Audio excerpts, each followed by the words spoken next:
All right, we're over here in Lower Makefield. We've got a project that's got a basement and a crawl space.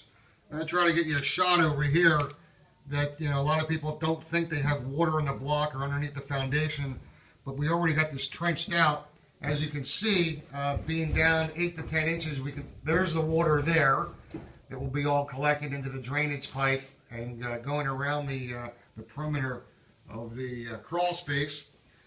If we've got a lot of the block already, the weak holes are in the block, already prepped for the stone to be coming, and just pan around a little bit, just to show you how difficult sometimes it is to work in a confined area down in the crawl space. You really only have 3 or 4 feet, so a lot of times you're on your knees, your bellies.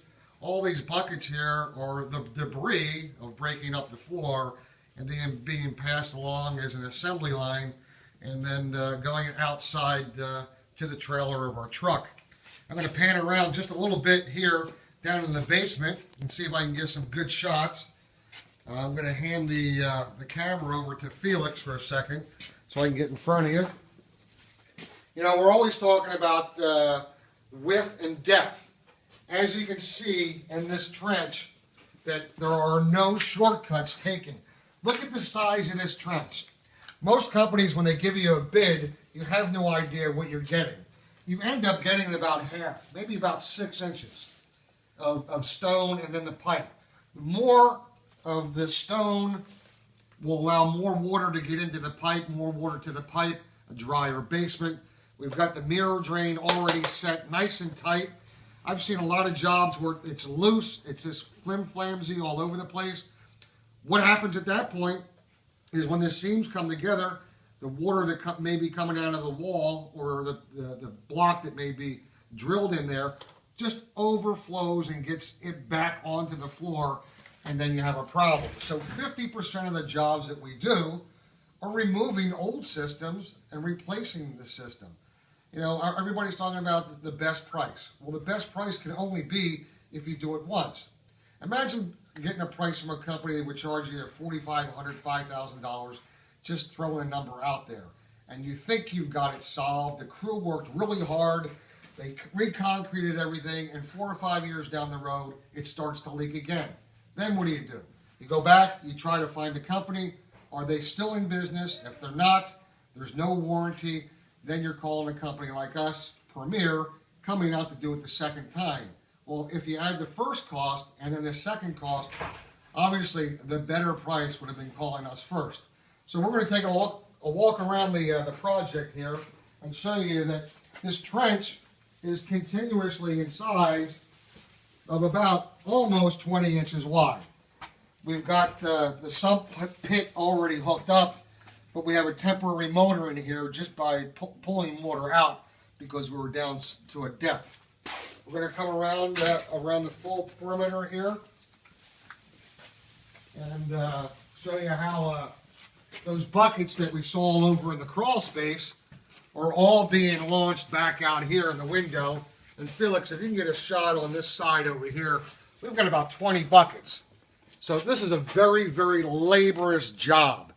Not everybody does it the same way, and you're not going to get all the results, but being in business for 20 years, we don't have any lawsuits, and we don't have any service calls coming back. We take our time and we do it right.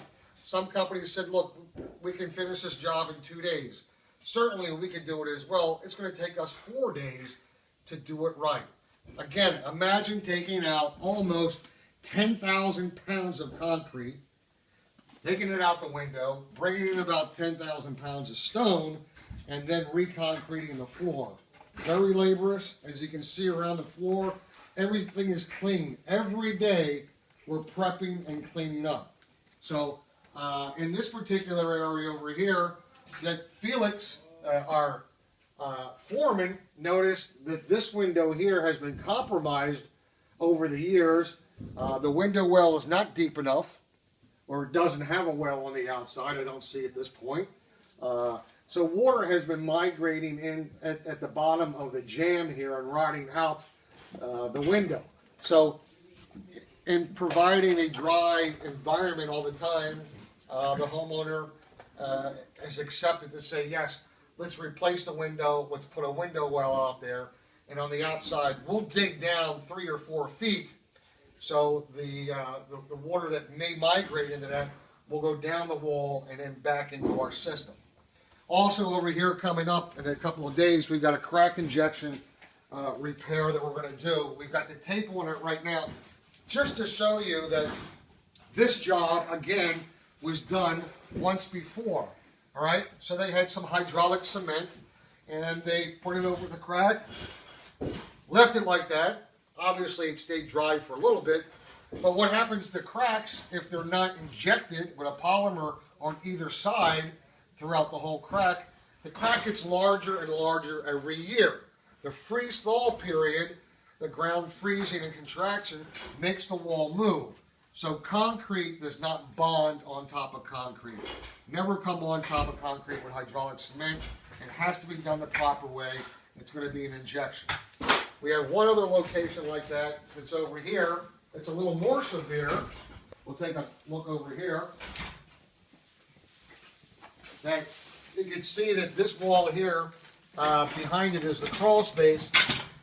Look at the damage that has been done over the years. Again, they had the hydraulic cement over here, and you can see the discoloration, more cement, just trying to dam it over and over and over again. Again, this is going to be a polymer crack injection, and we'll put that on the video when we're done. And that's about it.